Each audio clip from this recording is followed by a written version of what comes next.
तो हेलो दोस्तों, मैं हूं आपका दोस्त और होस्ट सुनील और आप सुन रहे हैं सुनील हॉरर स्टोरी। कहानी को देखने से ज़्यादा सुनने में मज़ा आता है, तो अपने हेडफोन लगा लीजिए दोस्तों। आज की कहानी का नाम है लाल बुझा चुड़ैल। कहानी शुरू करने से पहले आप चैनल को सब्सक्राइब कर लें और अगर आपको कहानी अच्छी लगे तो लाइक कर देना।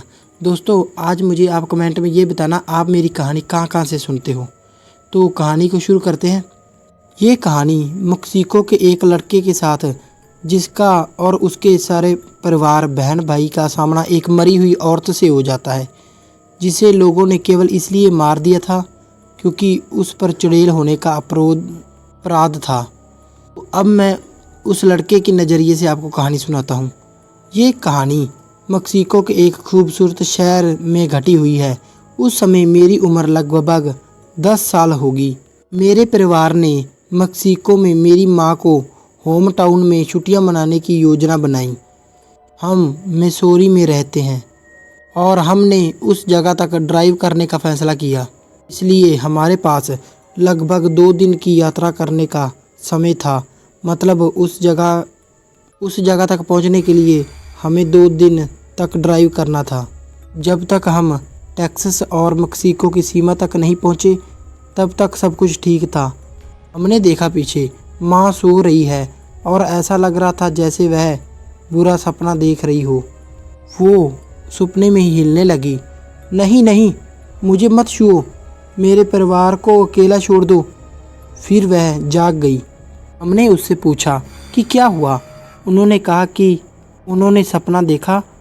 उन्होंने देखा कि जैसे ही हम सीमा पार कर रहे थे, मेक्सिको की सभी आत्माओं ने कार को घेरने शुरू कर दिया और उन आत्माओं ने मेरी माँ और हम सभी लोगों को अपने हाथों में जकड़ लिया और कार को चारों ओर से घेर लिया। माँ ने घबराते हुए कहा, बेटा वो सैकड़ों आत्माएं थीं और वो हमें अंदर आने से रोकने की कोशिश कर रही थी। अजीब बात ये थी कि वो बॉर्डर पर होने की सपना देख रही थी, पर वाकई में हम बॉर्डर पर ही थे। मेरी माँ को ये कैसे पता कि हम बॉर्डर पर हैं? वो तो सो रही थी। लगभग आधे घंटे बाद हम उनके होम टाउन मेक्सिको में पहुंच गए। मुझे इस यात्रा में बहुत कुछ तो याद नहीं है, लेकिन मुझे ये याद है जिस दिन हम जंगल में टहलने गए थे वो एक सामान्य दिन था और मैं और मेरे भाई और बहन ने फैसला किया कि हम कुछ ही दूर तक जाएंगे। दोपहर का खाना खाने के लिए सभी बुजुर्ग इकट्ठा हुए। हमने दोपहर का खाना खाया और जंगल की ओर सैर पर जाने का फैसला किया। हम जानते थे कि ये एक बुरा विचार है, ये हम बिल्कुल अच्छी से जानते थे। हम एक धूल भरी सड़क पर चलते रहे जब तक कि हम रास्ते को ख़त्म होने तक नहीं पहुंच गए। वहां से हम एक मैदान से गुजरे जो कि जंगल के इलाके में था। हम लगभग 100 फीट अंदर जंगल में चले गए। अचानक हवा ठंडी चलने लगी। ये बहुत अजीब बात थी क्योंकि ये बहुत ही तेज़ धूप का दिन था और तूफान या कह सकते हवा आने का कोई संकेत भी नहीं था। हम सभी ने एक दूसरे को बहुत ही अजीब तरीके से देखा कि ये कैसे हो सकता है।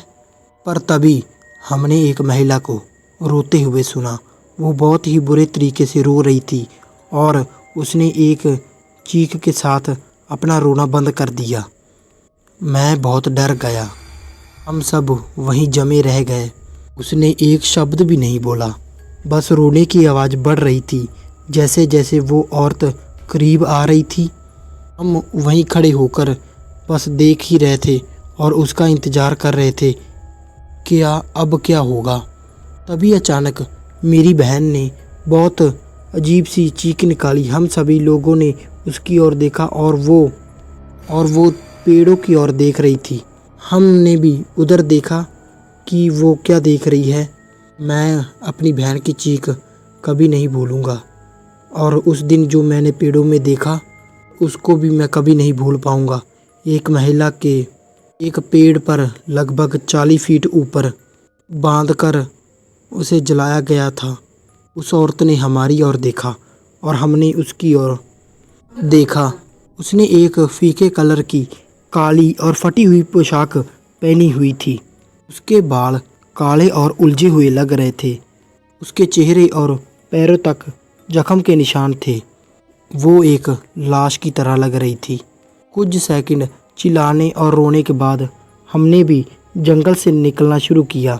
हमने जब आगे भागकर पीछे मुड़कर देखा तो वो औरत वहाँ पर नहीं थी, लेकिन हम भागते रहे।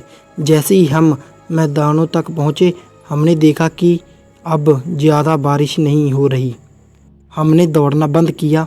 हमें समझ नहीं आ रहा था कि अब बारिश क्यों नहीं हो रही। ऐसा लग रहा था कि जैसे कभी बारिश हुई ही ना हो।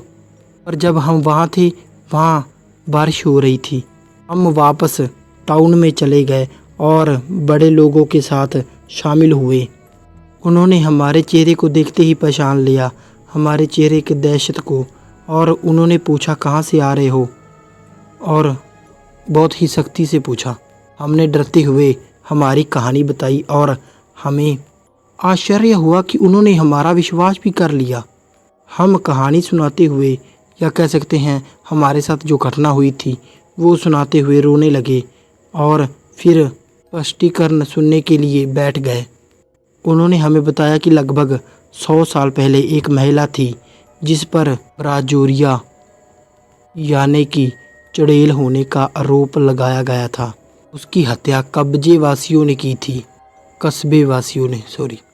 उसकी हत्या से पहले जब वो सड़कों पर घूमा करती थी तो लोग अक्सर उस पर चीज़ें फेंकते थे।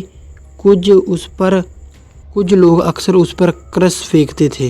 मेरी दादी ने मुझे समझाया था कि कुछ ऐसे लोग भी हैं जो उसे जंगल में देखने का दावा करते हैं, लेकिन ज़्यादातर दावे बच्चे के द्वारा किए गए थे। बरसात के दर्द और पाप का संकेत बताया गया है। एक बच्चे की उम्र में मुझे इस घटना ने काफ़ी धार तक पहुंचाया। मैं अब बिजली की गर्ज और उस महिला की आवाज़ को जो रो रही थी उसको कभी नहीं भूलूंगा। मैं स्कूल के बाकी बच्चों से इस बारे में बात नहीं कर सकता था क्योंकि कोई भी मुझ पर विश्वास नहीं करता। मैंने एक बार ये घटना अपने सबसे अच्छे दोस्त को बताई, लेकिन उसने हंसते हुए कहा कि मैंने उसे डरा दिया है। उसके बाद उसने मुझे फिर कभी नहीं ये बात कही। आगे से फिर मैंने कभी भी स्कूल के बच्चों को अपनी कोई भी कहानी, या कह सकते हैं आप बीती, नहीं सुनाई।